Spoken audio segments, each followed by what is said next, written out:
Obviously, every year, if you participated in the past, you know that we encourage our members to visit every booth, and it can be hard to do so in the snake kind of way we had it laid out. This layout, it might be funky to some of you if you've never seen one like it before, but we did create it with our trade show committee. Also, some members of that subcommittee are suppliers, so they were able to really give us good expertise and feedback on what would work, what wouldn't. And we also compared this to a lot of our closed sister affiliates. So those of you that exhibit at multiple trade shows, like Alyssa on this call, you might have seen something similar with Atlanta or Charlotte, et cetera. We really tried to make this the best that we could. I'm going to share my screen and show it to you guys. Okay. And can y'all see my mouse like hovering over it? Okay, perfect. So entrance is the same. You're still going to walk in right down here in between these two green boxes. Over here, back corner, that'll still be where you'll come in to unload, pulling trucks in, all that goodness. But we have totally moved the food and beverage and the layouts. So there's also a key to this map, which is really essential, and it will tell you what every little thing is. We have created triple size and double size booths for you guys. So in the past, if you wanted to have a double booth, you had to pick out two that were beside each other that had not been purchased yet and put it together yourselves.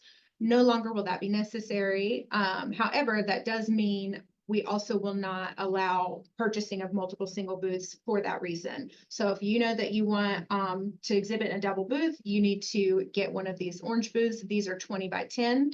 These green ones are big triples. They're 30 by 10. They're the size of 3 booths together. All the rest, the white and yellow, are your standard 10 by 10 booths. However, the ones that are yellow are those ones that we consider a prime spot. And that is the same in the past. Our prime booths, the ones that get a little bit heavier foot traffic, cost a little bit more. So you will see that price reflected. Our standard booths are still 600, prime 100 more, like we've always done. Then the preferred, that's the double together. So you're getting 2 prime booths put together is 1,400. And then the premium, you actually get a little bit of a discount. They're only 2,000. Whereas if you were buying 3 individual prime booths, that would be 2,100. And from this layout here, members can kind of go through however they want. In the very front, that's going to be all of our round tables where you can sit down and eat. We have removed the stage from the middle of the floor, and we actually did that for a lot of reasons. Apparently, the AV is already set up if we have the stage beside the entrance, and it kind of lowers our cost a little bit. Trade shows are very, very, very expensive, and when we realized they already had the AV hookup and a spot, why not just do that? And I think also it allows, we'll have a lot more room for our members to be freely walking around. You'll see these little small circles. Those are our high top like bar tables that people can stand at. We're still going to have those scattered all around. There's really not, I don't think, a bad location with this map, the way it's laid out, because you're kind of going to want to walk all around and see everything. In between the bars, we'll have the food and beverage and the water stations. So all the food, water, tea, alcohol, everything will be on the sides. I think that will also help with the traffic, the congestion that those food tables tend to get. I think it's going to feel more spacious to you guys while also allowing more suppliers to participate. We've really, by adding these double and triple pre-made booths, we've added almost 20 extra spots. So when you come look at the map, we will label as we get further and closer to trade show. You'll see where we'll label like, oh, Love Shack and Brownlee's here, so-and-so's here. In the interim, it will be labeled on the website. So when you go on the website to get your ticket, the name of the vendor that's already purchased a ticket will be there, because, you know, one thing we try to do, and you guys are good about doing this, is not putting competitors right beside each other. So, you know, if I see that, if I'm Right Rug and I see Royal Floors is at number 5, I'm probably not going to get number 4 and be right beside them. So we'll still have that labeled on the website for you guys.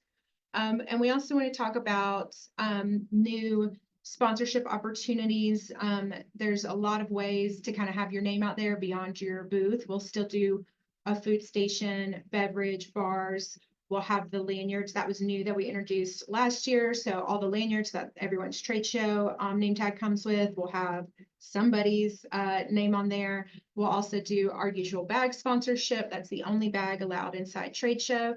And we brought back our photo booth, and the photo booth is in a really good spot right in the back here. Last year, we kind of stuck it in this one random spot that a booth had not been purchased, and it didn't get it got a lot of good traction, but we kind of want it to really be a centerpiece. And that's also an exciting sponsorship because it will put together boomerangs and gifts of everyone, and on the gift it will say like 2024 Supplier Trade Show sponsored by, with your logo. So every single pic, video anyone snaps in that photo booth and shares, that will have your logo on there. So I think we also have a good bit of sponsorship opportunities at various tiers for you guys to take advantage of. And along with the changes of the booths, the allowed members include, so a standard size booth, you get 2 tickets. And if you want to bring additional attendees, you are welcome to bring more attendees from your company. You just need to get, there's additional attendee tickets for that. But for the double size booths, the orange ones, the 20 by 10, that includes 4 tickets. And then for these green large ones that are triple size, that includes 6 tickets. So you can kind of bring the whole team. Another thing to keep in mind is electricity. We say this to you guys every year, and I think sometimes it falls on deaf ears. A lot of people don't purchase electricity, but for you to have an electricity drop in your booth, even if you don't plan on having a screen or something interactive, if you want to charge your phone while you're there, like, you have to have electricity. That is $125. And if you purchase it day of, that price does go up to $150. So really encourage you guys to get the electricity in advance. If you think, oh, what would I use it for besides changing my, charging my phone? Like, let's get creative, because we have a really, really incredible theme for you guys this year. The theme is icons. And when I say icons, I mean celebrities, athletes, Olympians, emojis. It can be whoever is iconic to you. You can come dressed as Shrek if you want, because he's iconic. Who is iconic is up to you. And so you have a lot of room to play with this theme. You can fixate on emojis, you can fixate on celebrities, you can fixate on events that, have been iconic, like icons. It's so broad, it's so fun, there's so much to play with. And for all of our members that hit up multiple trade shows a year, I think you'll be really grateful, because y'all can find a way to reinvent something you've already used and make it work for this one. We also, thanks to our committee for voting and coming up with that theme, we also tried to not reuse themes that our sister affiliates are using, so that you guys have a little wiggle room and also aren't doing the exact same thing every year.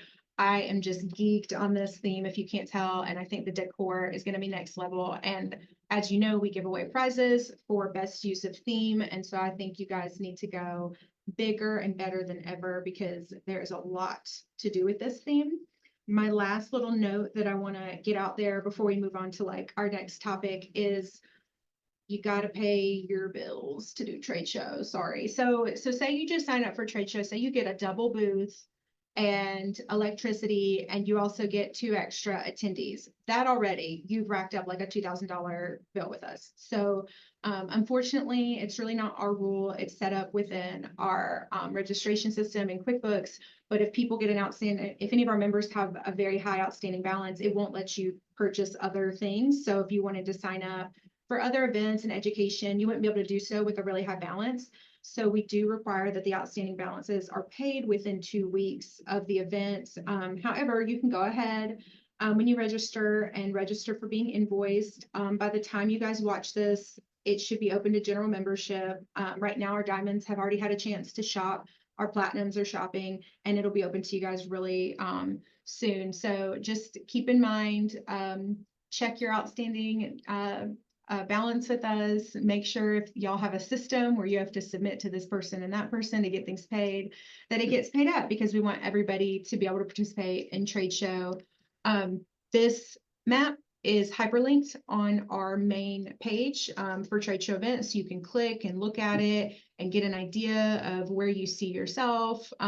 If you have any questions about anything to do with the new layout, please reach out to Joy or myself. As y'all know, Andrea will be piecing out here soon to have a baby, and we'll do our best to answer your questions. But I think the map key, I think we laid it out.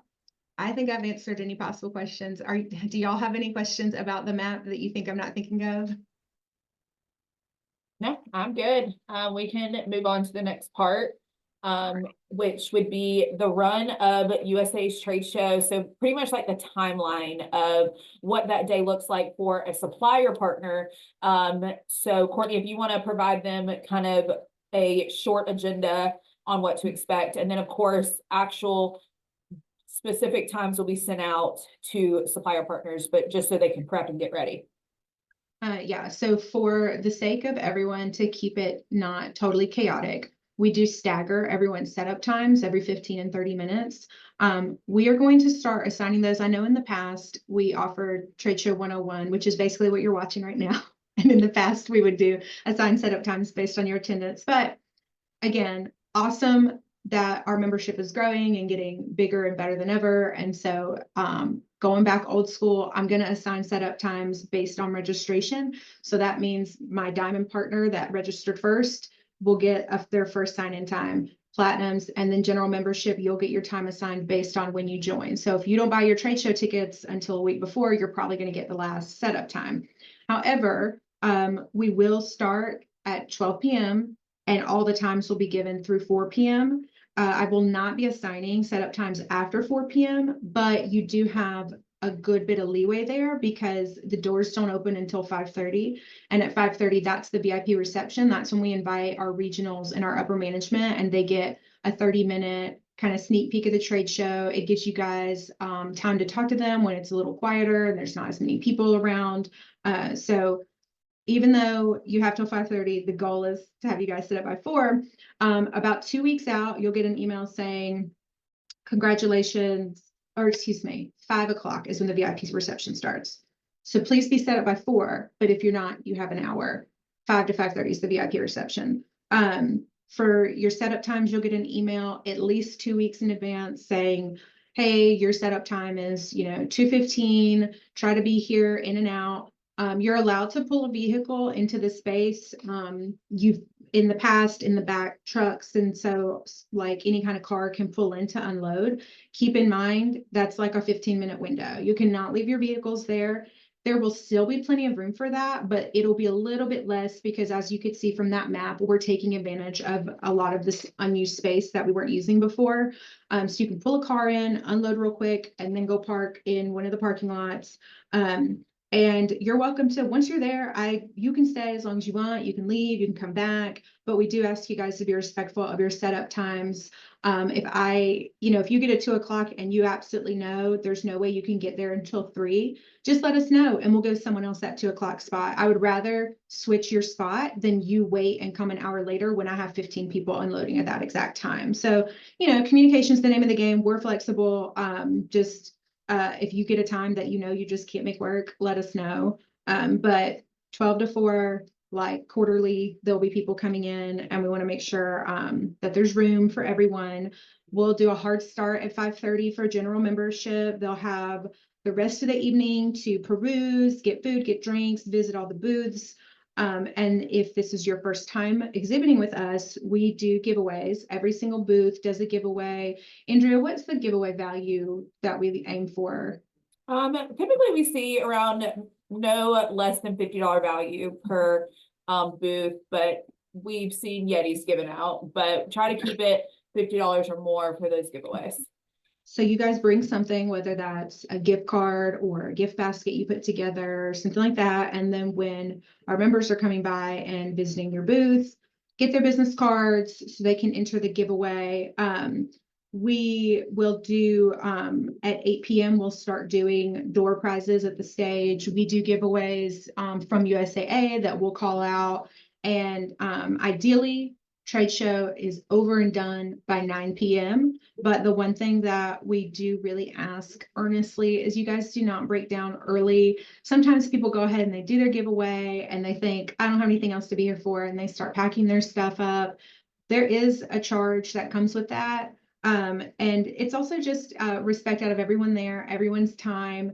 The very last exhibitor that gets to call out their giveaway deserves, the same attention and respect as everyone else. So we really, really encourage you guys to not break down before 9 p.m. And if you have people where you've rented things and they're going to come pick up, make sure you've made all the arrangements with the convention center. I don't have anything to do with that. Like, you can't tell me hey, Court, can you stay here till 10 because this guy's going to pick up this balloon arch I bought from him? Like, no, the answer is no, I'm sorry. I will be packing up all of our things and all of our decor. We will all be busy when trade show is over. But that allows our members like they get a solid like 3 hours to walk around, get to talk to you guys, enter in the giveaways, eat all that good stuff. So regardless of your setup time, you at least need to have it in your mind that you're going to be there from 5 p.m. to 9 p.m. fully.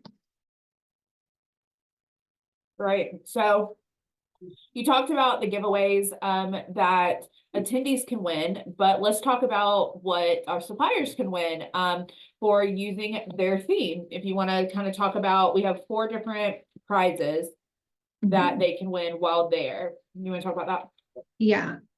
So to keep it a little non-biased, I mean, like I just said, we have an incredible theme this year, Icons.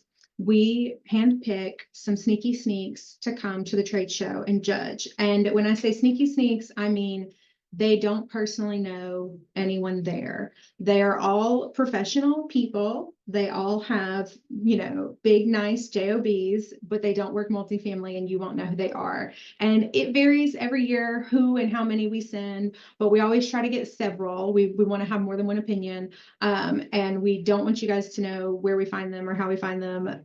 So I'm going to keep that one to myself. But I will say, I always think they do a really good job. I hope that everybody that participates in themes, we understand that some companies don't allow it and, your hands are tied. But for those of you that participate in it, I really hope that your goal is always just to make your clients excited, happy. It's so fun to see someone you're used to seeing in maybe a suit be in a costume. And it really is just for your engagement with our members that are there, also like what's attracting them to your booth. But a fun little perk are the prizes. So we have some anonymous people come through and judge. They give us their who they think was best in order of first, second, and third. And then you guys get to win next year. So whoever gets first place, best use of theme, the following year when they go to sign up for trade show, they get a promo code for $300 off their booth. That's like half the price of a booth. That's pretty awesome.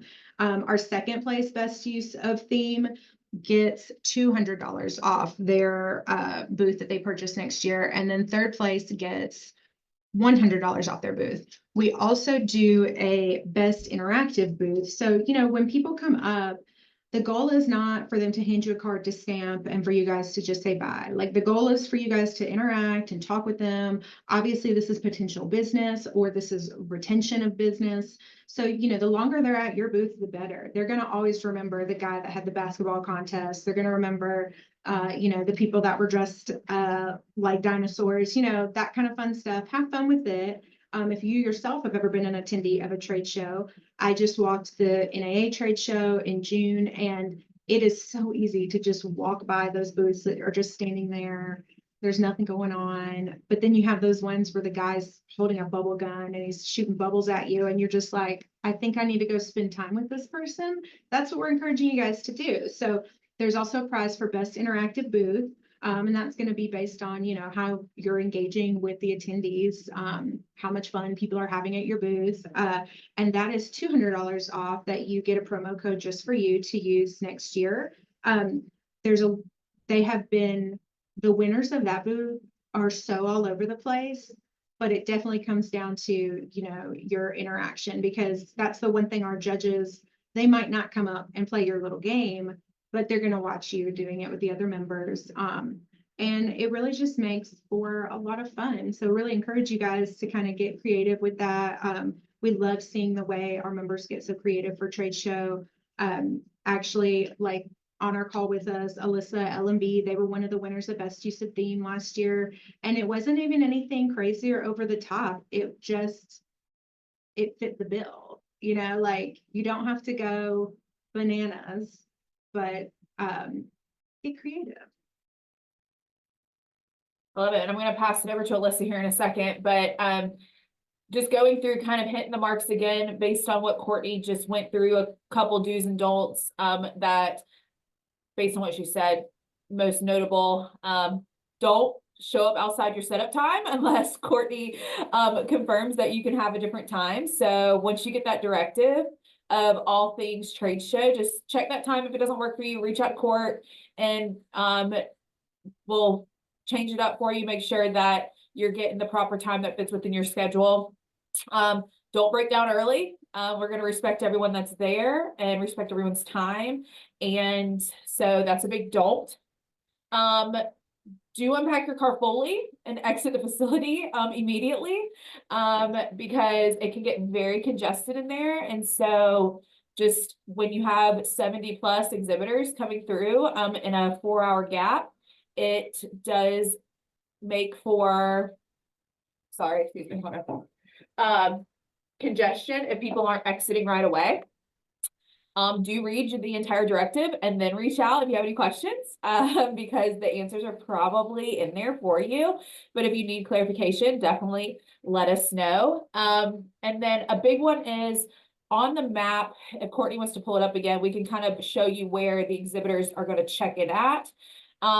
They check in at a different location than our regular attendees. So there is an on-ramp that exhibitors will need to check in at. This is completely different, again, like where the attendees check in at. This is where your packet's going to be, your name tags. So Courtney, if you just want to point, it's kind of right behind this food and beverage, I guess. There's like a curtain, but it's going to be on the right-hand side. In between, like around booth 52, 51. Yeah. And you'll see when you're outside, there's a loading dock area that you can pull right into. Even if you don't need to pull your whole vehicle in, this is still the area that you need to come check in at. The main entrance to the convention center where those tables are set up for registration, that's for our attendees. And also we won't have anyone monitoring that area until 5 o'clock. So if you come up, your packet's not going to be there, your name tags are not going to be there, like none of that good stuff. You need to come in through the back where you would be setting up for your booth. Without fail, you know, some folks will slip in through the front. Don't worry, one of our volunteers will walk you to the back. But when you walk in back here, there'll be a table, you get checked in, get all your stuff, and you're good to go. And that is the same area that we guys want you to break down and use to leave rather than going through the front entrance. Also, the convention center, we're only renting that particular space. They have tons of other spaces and events that might be going on.